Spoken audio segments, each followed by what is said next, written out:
তো বন্ধুরা আজকে কিন্তু নিজের মতো করে কোনো ব্লগ নিয়ে আসিনি। আজকে নিয়ে এসেছি কিছু আমার সাবস্ক্রাইবারদের টি সিরিজ ড্রিম লাভার এরকম আরো অনেক দাদাভাই কমেন্ট করেছে যে চাউমিনের ব্লগ নিয়ে আসতে। তাই আজকে চলে এসেছি ম্যানকাপুরে অন্নপূর্ণা বাজারে চাউমিনের ব্লগ নিয়ে। তো লেটস গো বন্ধুরা। ফাইনালি দাদার দোকানে চলে এসেছি। দাদার দোকানের নাম ছিল মা অঞ্জলি রেস্টুরেন্ট।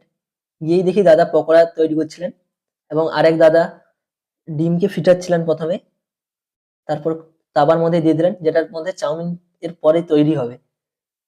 তো দাদাভাই খুবই ব্যস্ততার মধ্যে ছিলেন। তার যিনি কর্মচারী ছিলেন তিনি কিন্তু এই কাজগুলো করছেন, ডিম ভাজার কাছ থেকে পকোড়া তৈরি করার কাছ থেকে।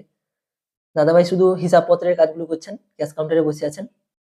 এই যে যিনি ডিমটি ভাজছেন ওই দাদাভাই কিন্তু এই দোকানেরই কাজ করেন এবং আরো একজন আছেন, তিনি আজকে আসেননি। তিনি আজকে ছুটি নিয়েছেন শুনলাম দাদাভাইয়ের কাছ থেকে। তাই দুজন মিলে আজকে পুরো দোকানটা সামলাচ্ছেন। আজকে অফ ডে ছিল, তাও দোকানের ভিড় কিন্তু প্রচুর ছিল। এবার চলে এলো চাউমিন ডিমের মধ্যে। চাউমিন খুবই গরম ছিল, এক্ষুনি চাউমিনটাকে নামিয়েছিলেন দাদাভাই। আবার নতুন করে ভাজতে হচ্ছে, কারণ যতজনই আসবে এরকম নতুন করে ভেজে দিতে হয়।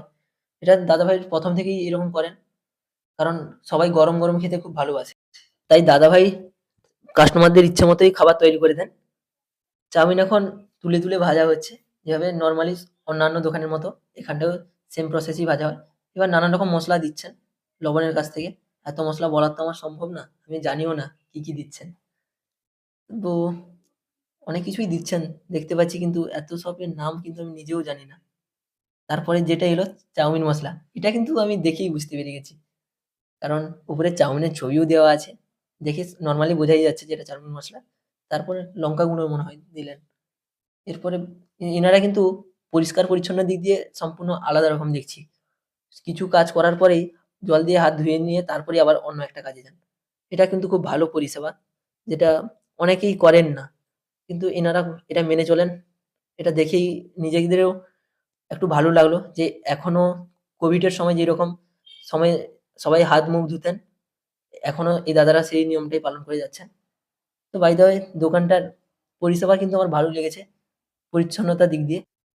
ও আরেকটি কথা যেটা বলতেই ভুলে গেলাম, এই দোকানে শুধু চাউমিন আর চিকেন পকোড়া নয়, তার সঙ্গে সঙ্গে আপনারা বিরিয়ানি এবং নানান রকম ফাস্ট ফুড যেরকম নরমালি ফাস্ট ফুড হয় সবকিছুই পাবেন।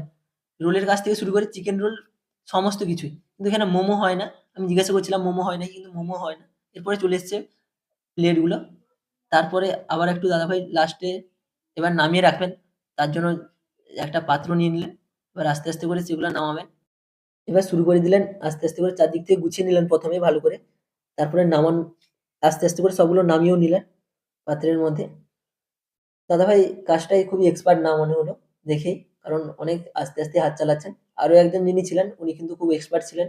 কিন্তু তিনি আজকে ছুটি নিয়েছেন। তাই যাই হোক, যেভাবেই তো কাজ চলে যাচ্ছে। তো ফাইনালি প্লেটেও এবার দেওয়া শুরু করে দিলেন চাউমিন। এবার প্রত্যেক ভিডিওর মতো আমার সঙ্গে যে থাকে ক্যামেরাম্যান ত্রিশানজিৎ, সে তো থাকবেই। ত্রিশানজিৎ ও আমার দুজনের জন্য নিয়ে নিলাম চাউমিন। এরপরেই টমেটো সস দিয়ে দিলেন। তারপরে আমরা বেশি সস নিতে চাইনি।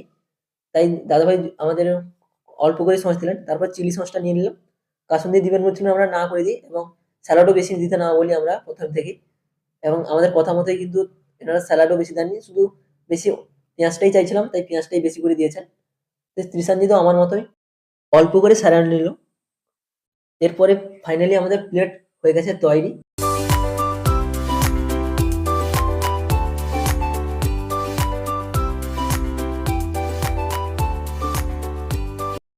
ফাইনালি চলে এসছে আমাদের চাউমিনের প্লেট। তো প্রথমেই একটু নিয়ে নিলাম চামচের মধ্যে। এবার প্রথমেই চানাল করে দিলাম মুখে। ও মুখে যেতেই just feeling just awesome, wow লাগছিল একদম। ভাবছি যে আমরা যেখানটায় যাই কি ভালো করে তৈরি করেন, আমাদের বারবার ভালো বলতে আমাদের খারাপ লাগছে। একটা ভিডিওতে খারাপ বলবো সেরকম সুযোগই পাচ্ছি না আমরা। নিজেদেরও খুব ভালো লাগছে না যে সব ভিডিওতে ভালোই বলছি। কি করা যায়? ভালো তৈরি করেছেন মানে ভালোই তো বলতে হবে। খারাপ তো বলা যাবে না। তো খেয়ে নিলাম ভালোভাবেই। এবার দাদা এসেছিলেন, বললেন কি স্যালাড সস-টস কিছু লাগবে নাকি? আমরা কিন্তু নাকচ করে দিলাম। তাই দাদা চলেও গেলেন। সুশাঞ্জিত কিন্তু ক্যামেরা ধরতে ব্যস্ত ছিল। সে নিজে কিন্তু খাচ্ছিল না। এবার সে বলছিল বারবার যে আমার খাওয়া শেষ হলে তারপরে সে খাবে। তো আমিও তাড়াতাড়ি করে খেয়ে নিলাম। কারণ তাকেও খেতে সময় দিতে হবে এবং সন্ধ্যাও হয়ে আসছে, আমাদের আবার বাড়ি ফিরতে হবে। খাওয়া দাওয়ার মধ্যে আমি খুব ব্যস্ততার মধ্যেই ছিলাম। ত্রিশানজি তো আমায় বারবার ঘুরে ঘুরে দেখছিল, বলছে খাওয়াটা শেষ কর তাড়াতাড়ি। এরপরেই পিছন ঘুরে দেখি দাদা কি একটা নিয়ে আসছেন। ও ভাই, চিকেন কষা! ভাই আমাদের দিনকাল কি চলছে, যেখানটায় যাচ্ছি খাবারের আমাদের কোনো ত্রুটি দিচ্ছে না কেউ।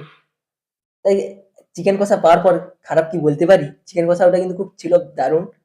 ছোট ছোট পিস ছিল চিকেনের পিসগুলো, কিন্তু 8-10 পিস চিকেন পিস দিয়ে গেছিলেন দাদা ভাই। ফাইনালি খাওয়া দাওয়ার পর্ব প্রায় শেষের দিকে। প্লেটে আর সামান্য পরিমাণে ছিল চাউমিন। বন্ধুরা, পয়সা দিয়ে খাচ্ছি, ফেলে দিয়ে আসতে পারি, তাই কিছুই ছাড়িনি, লাস্টের অবশিষ্ট অংশ খেয়ে নিয়েছি। রীতিমতো খাওয়া দাওয়া হয়ে গেছে শেষ, এখন আমাদের বাড়ি ফেরার পালা। তো প্রত্যেক ভিডিওর মতো এই ভিডিও যদি ভালো লাগে প্লিজ লাইক করবেন, চ্যানেল নতুন হলে সাবস্ক্রাইব করবেন। তো যারা কমেন্ট করেছিল তাদেরকে অসংখ্য ধন্যবাদ, এবং এরকমই আপনারা কমেন্ট করুন কেমন ভিডিও চান, আমরা পূরণ করবো এরকম আপনাদের আবদার। তো আজকের মতো ব্লগটা এখানটায় রাখছি, দেখা হবে কোনো নেক্সট ভিডিওতে। ততক্ষণ যেন বাই বন্ধুরা।